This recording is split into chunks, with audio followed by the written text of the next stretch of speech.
Hey, love. It's November, and I get excited about Thanksgiving, probably because I love to eat, okay? There's no secrets there. But many times I find a lot of people are not as excited about Thanksgiving. I see Thanksgiving as a time to give thanks and gratitude.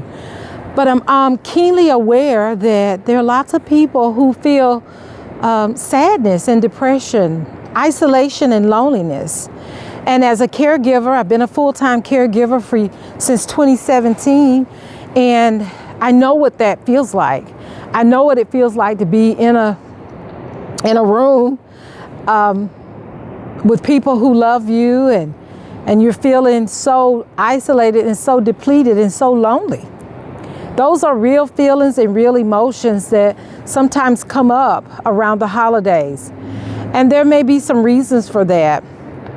Like today is my husband's mother, who I never met. She had passed away before then. And I believe that around the holiday, like the birthday of a loved one, that we know is not going to be here to celebrate with us, and we still hold that person in our heart, that's a grief. That is grief.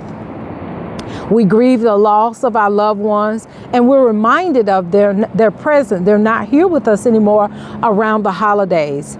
And I think that's so important for us to name that, right? And just to name it for what it is.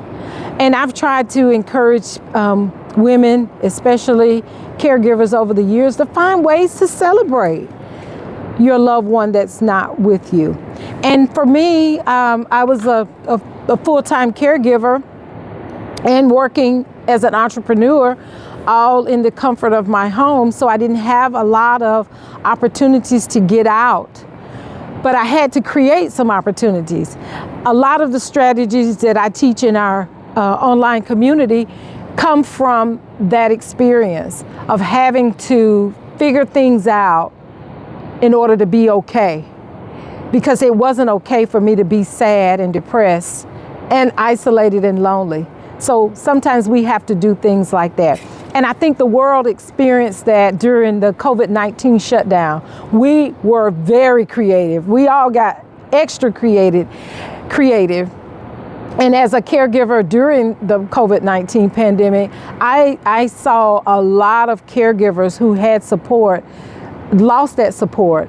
And many of them slipped into depression, and some of them even passed away in the midst of their caregiving because of the stress and the stressors. And so I would like for you to think about a couple of things that I'd like to just share with you as far as it relates to grief, okay? And there's so many types of grief. And I think sometimes we think that if we're grieving and it's been 10 years or what have you, that there's something wrong with that. I say there's something right with that. The fact that you hold that person in your heart. You know, just because somebody passes away doesn't mean that they leave our hearts. We still remember that person. That person still has space in our lives. And why not, number one, name it, and number two, go ahead and celebrate something. Over the years, I've been a part of friends who, I remember one friend, she lost her mom, and we all got together. I'd never met her mom, but I was honored that she asked me to be a part of the balloon launch. And she got the balloons and got the best, you know, the ones that her mother would have loved. And we said a few kind words, and then we released them. And I can remember shooting a video and watching that balloon go out of sight, right? And that's kind of how she experienced the grief. And I, being there with her, was able to share that moment. And so even though I never met her mom, when I would speak with her, we may think about that particular day, because that was something that we did to memorialize and to remember her mom, right? So what are some things that you can do, or some things that you have done? And so many times there are things you do. Me and my husband, I've encouraged him to let's do something that your mom liked to do as a way to remember her, so that that sadness and that depression doesn't sit with us.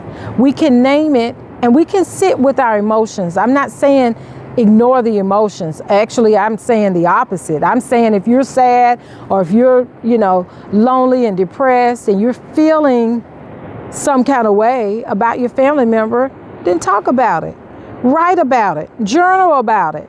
Do like I'm doing, making a video about it. Okay? There's so many ways that you can do that. You could plant something, right? You could plant something. I remember when I said that, and this is a guy, he shared something with me that he had a flower, if I'm remembering that right, from his mother. And he took the flower and planted it, right? But it died. It died. And then he shared something with me. Years later, it came back up. I said, you're kidding. He sent me a picture of it. And I thought, that is beautiful, because that's just a really good example of how grief works. Sometimes we're okay. We understand that we've lost our loved one, but sometimes the grief just kind of comes back up, almost like all over again, brand new. And it's okay. We just continue to handle it, and handle may not be the right word. We continue to accept it, because it is a loss. And I find when you love someone, you love them, and that love doesn't change. It doesn't go away. It doesn't fade at all. And I think that's okay. I really think that's okay.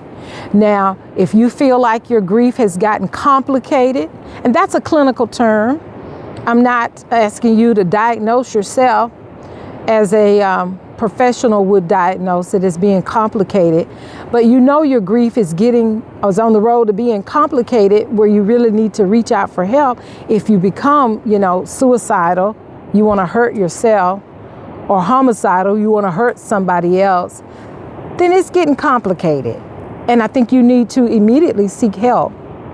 And there are people around the clock, 24/7, to talk with you and to help you be okay.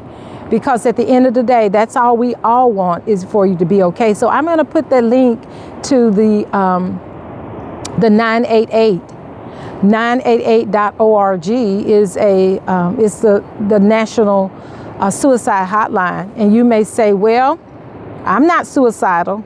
Well, sometimes if grief gets complicated and you feel like you really want to hurt yourself, I think that's the time to start reaching out, because we don't want anybody to complete suicide. We don't want anybody to complete harm to other people.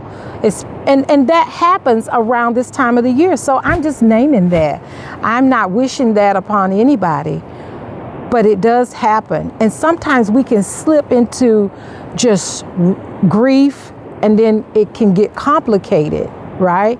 It doesn't mean that anything is wrong with you. Sis, we're here to help and support you. You're not alone. And sometimes we spend too much time alone around these times where we're feeling sad.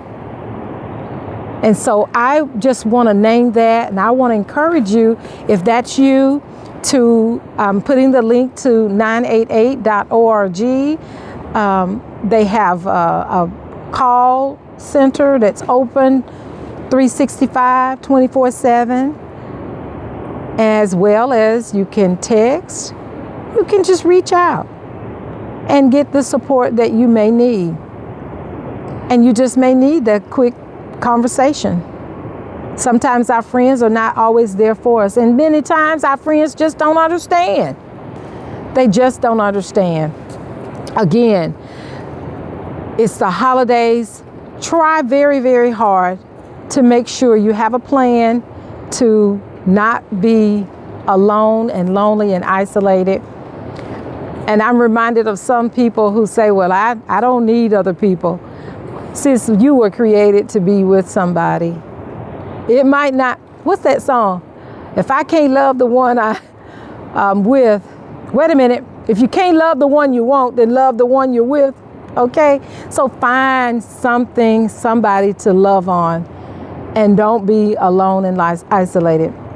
I know many people are in love with their pets, and I love it. I love it, I love it, I love it.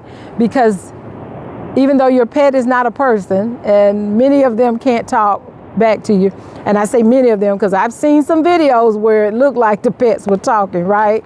But just find somebody somewhere, even if you just have to get out of your house or your apartment and just come outside. Get some sunshine. Come down to the river walk. There's always somebody here. And who knows, sis, you may be able to, in the midst of your grief and sadness, you may be able to come down and smile at somebody and say hello to somebody and love on somebody's dog. Oh, when I'm down here, I see so many beautiful, beautiful dogs. And I love to stop and have conversations with strangers about their pets. And you learn all kinds of things. But what I have found is that is the way that I have dealt with when I get sad, especially around the holidays, is to get the focus off of me and focus on someone else. I miss my grandmother so much around the holidays. When I would come home, she'd always have one of those pound cakes. And they weigh a couple pounds too, y'all, okay? And she'd have mine already wrapped up, tin foil, and a plastic bag tied up. And she'd have it in what we call the deep freezer. Not the freezer on the top of the refrigerator, but she had a big deep freezer. And she'd have my cake ready for me. And I would be like, okay, well, maybe she forgot to give it to me. And then she called out, Agnes? Yeah, she called me Agnes. She's the only one who could do that, okay? She said, Agnes, you finna forget your cake. Oh, okay, yes ma'am, yes ma'am. Those were the best cakes to me. And it always reminds me, when I eat a piece of pound cake, I think of my grandma Eula. And so I miss her. God, I miss her. She was my therapist. I could tell her anything and she did not repeat a word of it, to my knowledge. And she gave good advice.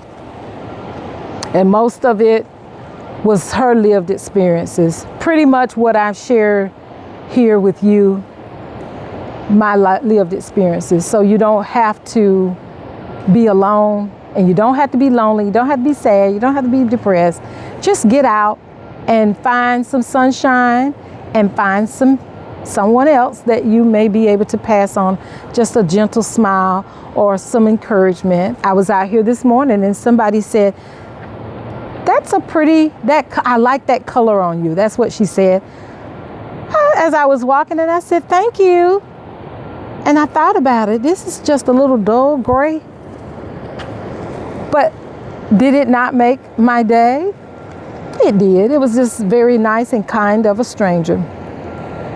And so I just want to encourage you. I've lived my life off of the kindness of strangers, and I just want to pass that on to you today. This has been Angie, the Queen of Self-Care. I want you to live loud and proud. And if you need help, then you reach out, okay? You ask for support. You get exactly what you ask for, okay? And I want you to ask for everything that you want and everything that you need, okay? I want you to rest. I want you to reign. And I want you to have a wonderful day. Leave a comment in the comment section. I've got lots of resources that are in the comment section. And if you want to become a part of our community, we'd love to have you, sis. If you need a one-on-one session, I'd love to meet with you and to help you create a personalized strategy plan for you, right? Because it's all about you and your peace. That's not being selfish, sis. That's self-care. That's self-love. Because how can you share and take care of other people if you're giving out all the time and not pouring back in? All right? Life is a thing called balance. And if we're out of balance, it's because we need to build ourselves up in another area. So don't find yourself lonely, sad, and depressed during this season. Reach out. There's help for you.